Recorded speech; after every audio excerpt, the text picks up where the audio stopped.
Okay, we're having a look at what's on the workbench here in Tomo's hole. So here I'm preparing a Polish army circa 1980 as opponents for my Danes. I just have a Centurion and a M47, 48, just for size comparison to see how things look up against their opponents. So what have I got here? Well, starting at the back, there is of course the ubiquitous MiG-23 and the Su-7 fitter.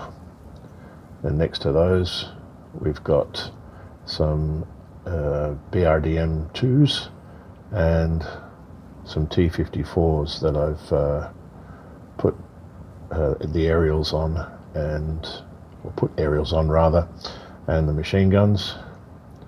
Further down here we have a bunch of T-34-85s, again one with a test aerial in place.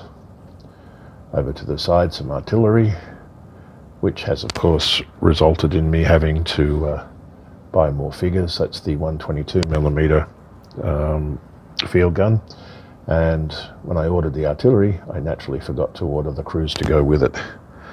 Further down here we have some RPK LM4 teams, some GPMGs on tripods, and some faggots or spigots on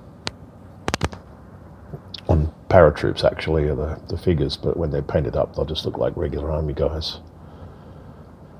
Further over here at the back we have the ZSU-23-4 anti-aircraft or self-propelled anti-aircraft, SPAA if you want the acronym.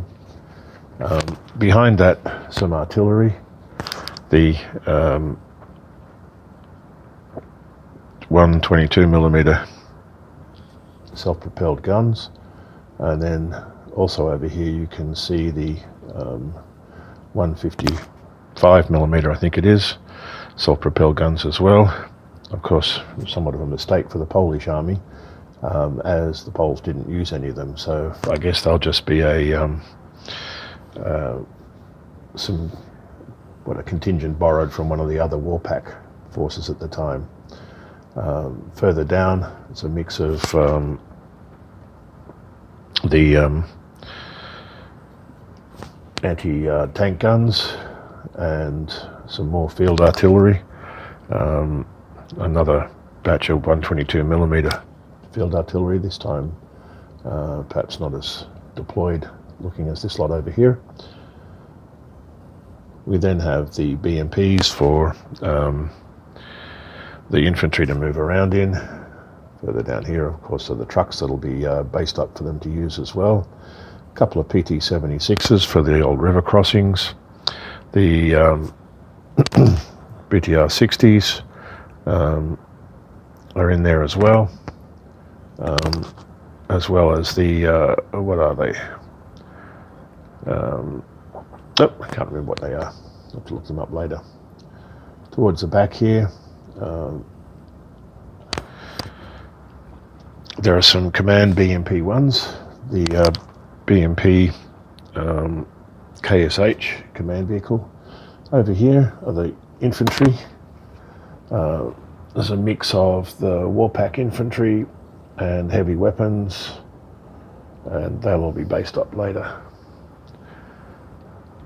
Further down here is where I'm currently working on the T-54s. We've got here the little MGs that have to be put on the turrets, and I've done that by drilling out the hole a bit further. And then over here are some aerials that are set for use. What am I using for aerials?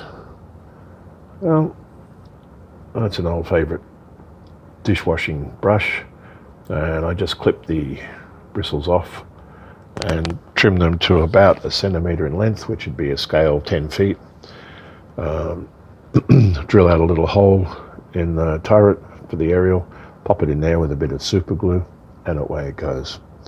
So as I said, these will be the opponents for my Danes. Oh, I forgot to mention, we also have the good old Hind, and we have a MI2 hoplite as the helo support. Right, as I said, these will be enemies for my Danes. So just to give you an idea, when the T-54s are in play, the Centurions will be the opposition there. And when the T-34s are in play, the M48s will be the opposition there.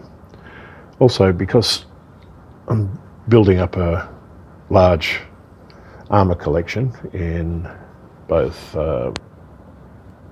Heroics and Ros and GHQ, and for both World War II and for the Cold War period, to ensure that I can remember what I'm dealing with, I have a habit now of adding underneath the base, see if we can focus, there you go, what they are. So that's a BRDM2 with Saga on board, so that when I come to define up the armies, I know what I'm talking about. And the poles are all in a very reassuring gold colour. The Danes, I haven't got around to putting anything under the bases yet.